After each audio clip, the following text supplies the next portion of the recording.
पाठ 5 यातायात। दादाजी की तबीयत अचानक खराब हो गई। अनुज की समझ में नहीं आया कि वह क्या करे।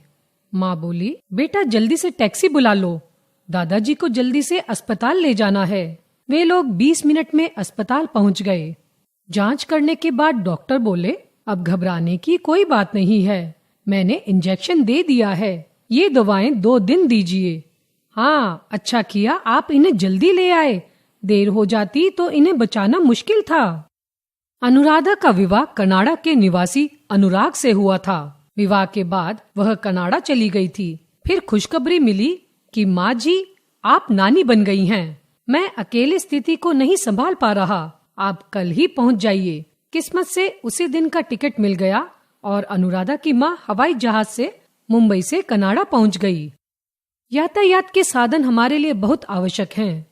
अगर हमें कहीं जल्दी जाना हो तो कार का, कहीं दूर जाना हो तो हवाई जहाज का उपयोग करते हैं। हवाई जहाज का आविष्कार सिर्फ 100 साल पहले ही हुआ था। उसके पहले दूसरे देशों में जाने के लिए समुद्री जहाजों का प्रयोग होता था। समुद्र के रास्ते से अमेरिका महाद्वीप पहुंचने में 4 से 6 महीने का समय लगता था और पैसा भी बहुत लगता था। भाप का इंजन भी बहुत पुराना नहीं है। सिर्फ 250 साल पहले भाप के इंजन का आविष्कार हुआ था। उससे पहली रेलगाड़ी 1829 में चली थी। भारत में पहली रेलगाड़ी मुंबई से ठाणे तक 1853 में चली थी। बसों का प्रचलन और देर से हुआ था। इसका तात्पर्य यह है कि पुराने जमाने में यात्रा पर निकलने वाले हमेशा पैदल ही जाते थे। मान लो कि दक्षिण भारत से उत्तर भारत में केदारनाथ, बद्रीनाथ आदि मंदिरों के दर्शन के लिए या काशी, गया आदि तीर्थों की यात्रा पर जाते थे तो उन्हें वापस आने में 1 साल से ज्यादा का समय लगता था। यात्रा में खतरे भी बहुत होते थे, इसलिए घर के लोग मान लेते थे कि यात्रा पर जाने वाले के अंतिम दर्शन हैं। अगर वापस आ गए तो उनका पुनर्जन्म माना जाता था। अब स्थितियों में कितना परिवर्तन आ गया है। कोई अधिकारी सवेरे चेन्नई से निकलता है, दिल्ली में मंत्रालय की बैठक में भाग लेता है और रात के खाने के लिए चेन्नई वापस चला जाता है। यातायात के कई प्रकार हैं। शहर के भीतर लोगों के आने जाने के लिए रिक्शा, तांगा आदि हैं। ऑटो, टैक्सी आदि सवारी वाहन हैं। ज्यादा दूर जाने के लिए बस, रेलगाड़ी हैं। साइकिल, स्कूटर, मोटरसाइकिल, कार आदि लोगों के निजी वाहन हैं। शहर के भीतर माल ढोने के लिए हाथ के ठेले, बैलगाड़ी, ट्रक, टेम्पो आदि वाहनों का उपयोग होता है। सबसे दूर जाने के लिए जहाज और हवाई जहाज हैं। शहर की सड़कों पर लाखों गाड़ियां चलती हैं। कभी कभी बहुत सारे वाहन एक ही जगह पर इकट्ठे हो जाएं तो यातायात जाम हो जाता है। इसलिए यातायात पुलिस शहर में यातायात का नियंत्रण करती है।